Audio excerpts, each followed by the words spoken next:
Untuk memenuhi tugas kuliah pengantar akuntansi, hari ini saya ingin menjelaskan kepada teman-teman mengenai akuntansi persekutuan. Akuntansi persekutuan. Persekutuan adalah gabungan dua orang atau organisasi atau lebih yang menjalankan suatu usaha secara bersama-sama dengan tujuan untuk mendapatkan keuntungan atau laba. Saat dilakukannya persekutuan, harus dibuatkan juga perjanjian secara tertulis terlebih dahulu.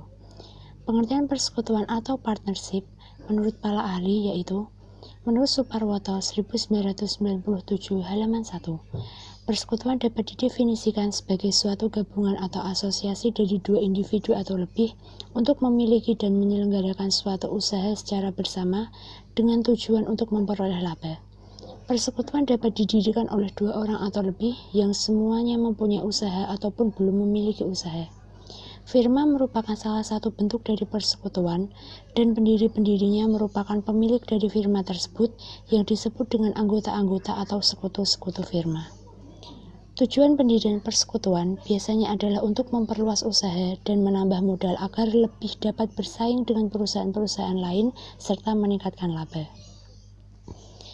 Persekutuan memiliki masa yang terbatas. Persekutuan akan berakhir saat seorang rekan mengundurkan diri dari anggota pemilik perusahaan. Dalam kebanyakan persekutuan, para rekan memiliki kewajiban yang tidak terbatas. Artinya, setiap rekan secara individu memiliki kewajiban pada kreditur atas utang-utang yang dibuat oleh persekutuan. Jadi, jika persekutuan tidak memiliki kemampuan melakukan pembayaran, para rekan harus menyediakan aset pribadi yang memadai untuk menyelesaikan kewajiban persekutuan.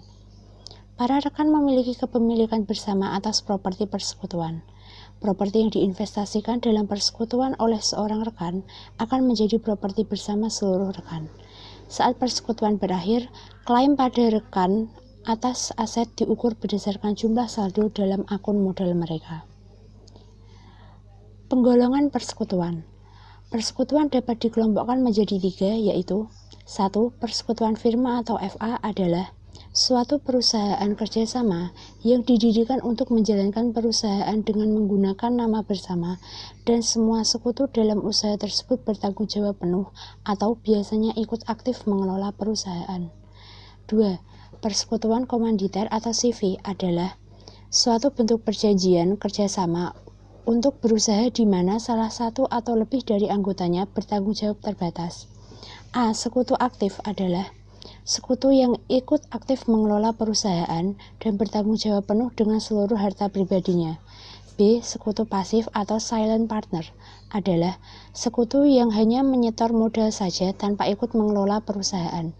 3. Joint stock company adalah persekutuan yang struktur modalnya terbagi atas saham-saham yang dapat dipindah tangankan.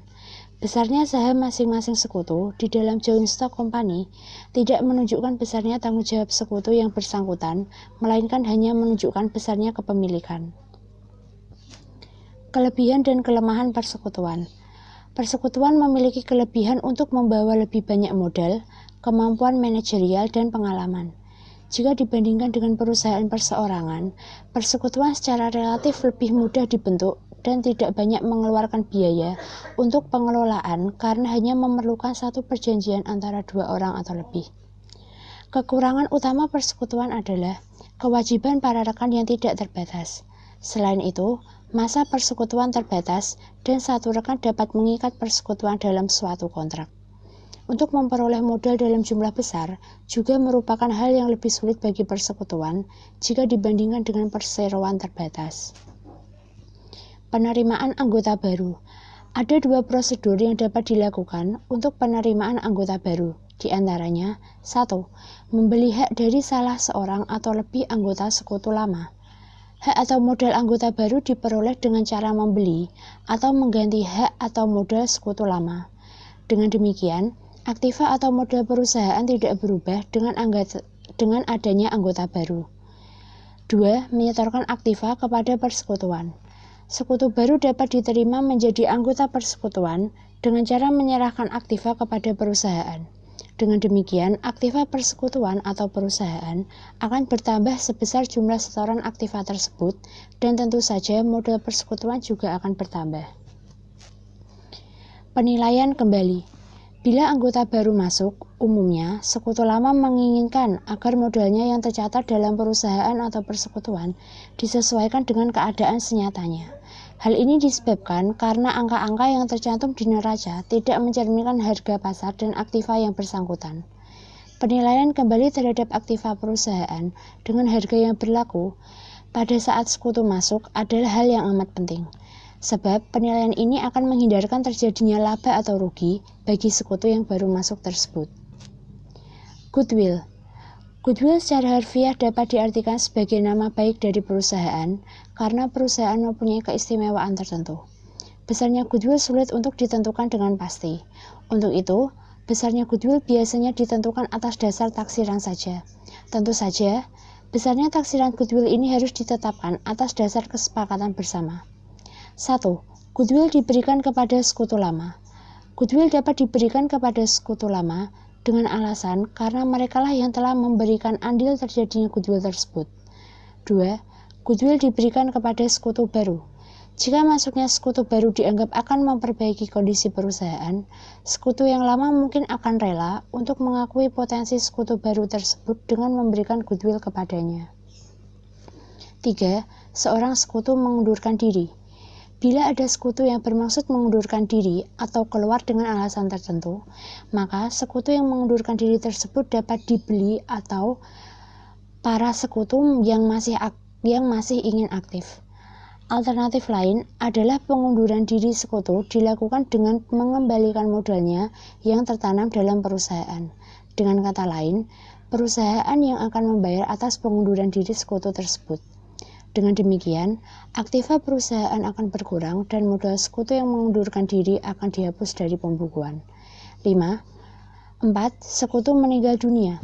Jika kematian sekutu terjadi sebelum akhir periode, maka laba bersih yang diperoleh selama periode tersebut dialokasikan ke periode sebelum kematian terjadi dan sesudah kematian. 5. Likuidasi persekutuan. Istilah likuidasi digunakan apabila persekutuan menghentikan kegiatan usaha untuk seterusnya. Pada saat likuidasi ini, umumnya perusahaan akan menjual seluruh aktivanya dan hasil penjualannya digunakan untuk melunasi seluruh hutang persekutuan.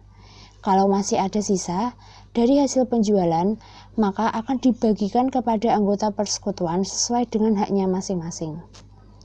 Secara umum, proses likuidasi dapat digambarkan sebagai berikut. A. Menyesuaikan dan menutup akun nominal seperti pada prosedur penyusunan laporan berkala. B. Menjual seluruh aktiva yang ada.